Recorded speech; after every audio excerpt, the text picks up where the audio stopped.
Este é o Estante de Roteirista, seu podcast que percorre a bibliografia básica do escritor roteirista. Criado pelo projeto Trama, Narrativas Audiovisuais e Criação de Roteiros, vem para auxiliar no seu estudo mais aprofundado da escrita de roteiros cinematográficos. O primeiro livro do nosso percurso bibliográfico é o Manual do Roteiro, escrito por Sid Field e publicado no Brasil pela editora Objetiva. Neste episódio, prosseguiremos com os comentários sobre os capítulos 8, 9 e 10, onde o autor discute a sequência, ilustra o conceito e a natureza do ponto de virada e aborda a cena. Ao todo, são 18 capítulos depois da introdução discutido nos episódios anteriores e também nos próximos. Capítulo 8 – A sequência.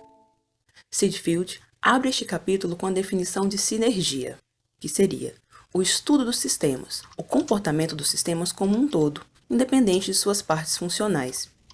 E um sistema não é avaliado por suas partes individuais, mas por sua performance geral. Field pontua que o roteiro é um sistema feito de finais, inícios, pontos de virada, planos e efeitos, cenas e sequências. Por isso, em capítulos anteriores e nesses capítulos, ele se debruça sobre partes específicas que formam esse sistema chamado roteiro.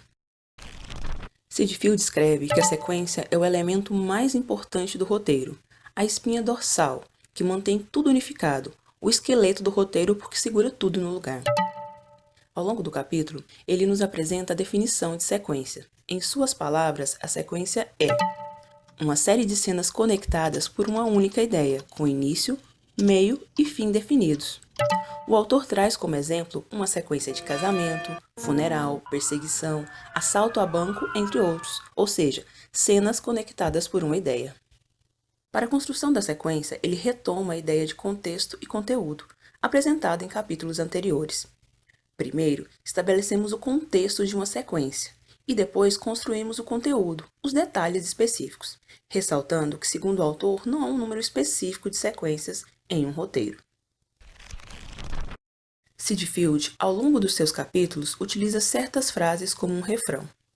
Um dos refrões trazidos neste capítulo é: antes de poder começar a escrever o seu roteiro, você tem que saber 4 coisas: a abertura, o ponto de virada no fim do ato 1, o ponto de virada no fim do ato 2 e o final. Quando você sabe o que fará nessas áreas específicas e fez a preparação necessária de ação e personagens, então está pronto para começar a escrever. O autor ressalta que às vezes, mas nem sempre, esses 4 pontos da história são sequências. Bingo! Por isso entender a sequência é fundamental para a escrita de um roteiro, além daquela história de seu esqueleto, lembra? Para exemplificar, neste capítulo o autor narra a sequência do reservatório, do seu queridinho Chinatown, e várias outras sequências de alguns filmes. Ao final do capítulo, ele reproduz ainda na íntegra uma sequência do filme Rede de Intrigas, escrito por Paddy Chayefsky. Capítulo 9 – O ponto de virada. Sid Field começa este capítulo reforçando a importância do paradigma. Segundo ele, o paradigma é uma estrutura narrativa dividida em 3 atos. Ato 1, apresentação. Ato 2, confrontação. E ato 3, resolução. No final do ato 1, há um ponto de virada. E no final do ato 2, outro ponto de virada. Quando você está lá imerso escrevendo a história sem conseguir ver o todo, o paradigma te dá uma direção. E o ponto de virada, especificamente os pontos de viradas no final do ato 1 e no ato 2, seguram esse paradigma no lugar. Eles ancoram o enredo. Te dão uma direção. Vire à esquerda. Mas o que é um ponto de virada? Field define o ponto de virada como um incidente, um evento que engancha na ação e reverte na outra direção. Ele move a história adiante. Para exemplificar, o autor traz sinteticamente os acontecimentos dos 3 atos do filme Chinatown, trazendo alguns pontos de viradas internos e destacando os pontos de virada no fim dos atos 1 e 2. Field destaca que o conhecimento e domínio nos pontos de virada são requisitos essenciais para escrever um roteiro. Os pontos de viradas do final de cada ato são os pivôs da ação dramática. Eles mantêm tudo coeso, no lugar. São placas de sinalização, metas, objetivos ou pontos de destino de cada ato. Por isso, Field também recomenda: fique atento aos pontos de virada. Procure nos filmes e identifique nos roteiros que você lê. Capítulo 10 – A cena. Relembrando, nos capítulos anteriores, Sid Field abordou a sequência e o ponto de virada, que pode ser uma sequência específica. Neste capítulo, falaremos sobre a cena. Segundo o autor, a cena é o elemento isolado mais importante do roteiro. Ela é uma unidade específica de ação e o lugar em que você conta a sua história. Na cena, seus personagens movem-se do ponto A para o ponto B, e isso faz sua história se desenrolar, seguir adiante. Field ressalta que uma cena tem dois elementos, lugar e tempo, e estes elementos são fundamentais na delimitação de uma cena. Se muda o lugar ou o tempo, muda a cena. No início do capítulo, ele traz as perguntas que revelam essas informações e dá exemplos de como colocamos essas informações no cabeçalho das cenas. Onde sua cena acontece? Se for no interior de algum lugar, usamos INT.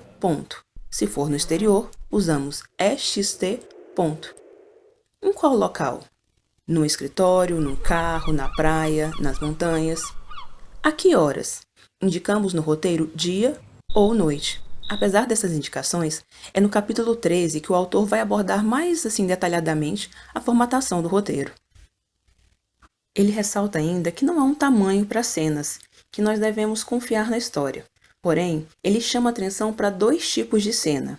Aquelas em que algo acontece visualmente, ou seja, cenas de ação, e aquelas em que há a presença de diálogos. No segundo caso, ele orienta. Se você escreve uma cena de diálogo entre duas pessoas, tente mantê-la dentro de 3 páginas. E observa que geralmente as cenas combinam os dois tipos. Mas como se cria uma cena? Field novamente aborda a questão em termos de contexto e conteúdo. Neste caso, determine o contexto da cena, o propósito, o local e o tempo. Sobre propósito, é importante o trecho do capítulo que ressalta. Cada cena revela pelo menos um elemento de informação da história necessário para o leitor ou o público. A informação que o público recebe é o núcleo, o propósito da cena. Depois, encontre os elementos ou componentes dentro da cena para construí-la e fazê-la funcionar. Neste ponto, o autor ressalta a importância de trazer elementos que reforcem o conflito, que aumentem a tensão, que dificultem as coisas, e que estes elementos sejam pensados de uma maneira que ele chama de contracorrente, ou seja, que não sejam as óbvias, que não sejam as mesmas de sempre.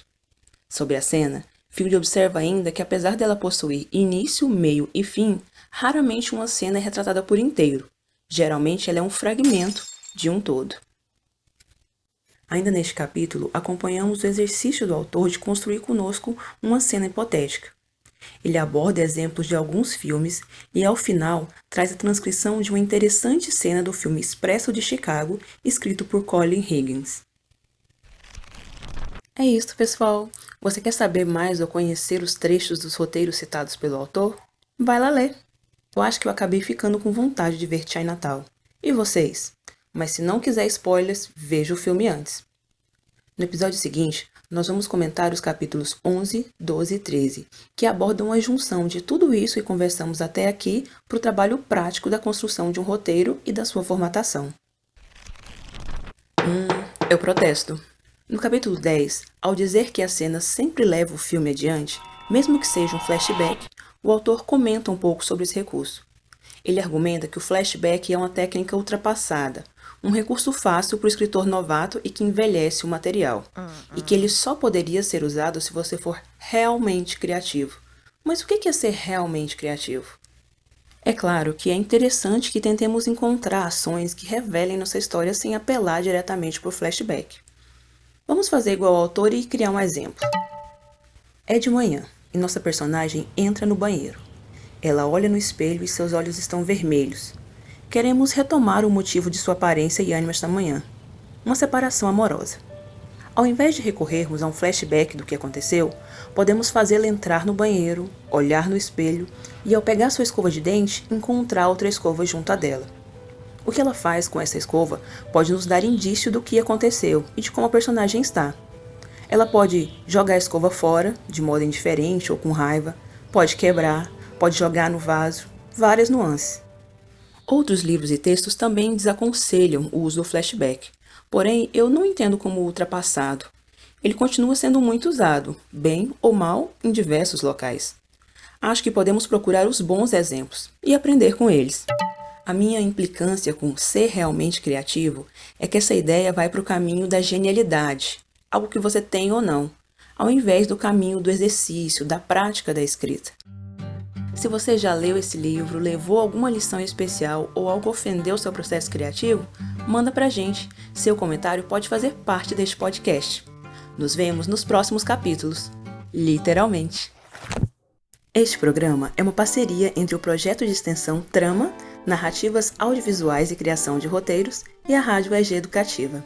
Coordenação geral do Trama, professora Jo Levi. Coordenação da Rádio EG Educativa, professora Thaís Oliveira. Coordenação de Rádio Teledifusão, professor Marcelo Costa. Divulgação, Cria Lábio EG. Este episódio foi produzido, roteirizado e apresentado por Poliana Marques Vaz.